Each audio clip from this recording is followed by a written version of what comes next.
Sa bahay ni Kuya, kinausap niya si Apey sa confession room tungkol sa kanyang nawawalang ama. Ang gusto ko lang po talaga, ano lang po siya, Kuya, makilala lang po. O kahit yung mga anak niya po, ganun po. Kasi pinangarap ko rin magkaroon ng pamilya, Kuya.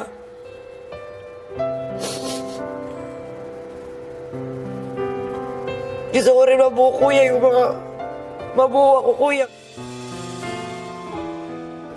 Mayroon akong gustong ipaalam sa'yo. Kuya. Ang susi sa paghahanap mo sa nawawalang ama ay maaaring matagpuan sa takdang panahon.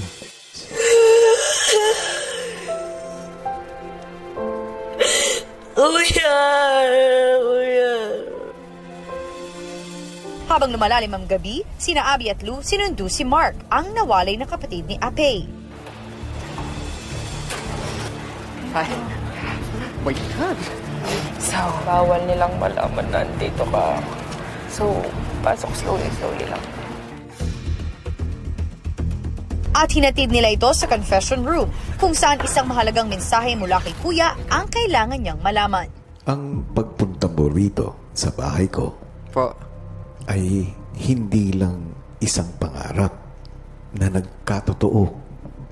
Kung hindi, 100 patungo sa matagal mo nang inaasap. Ang hinahanap mong kapatid mo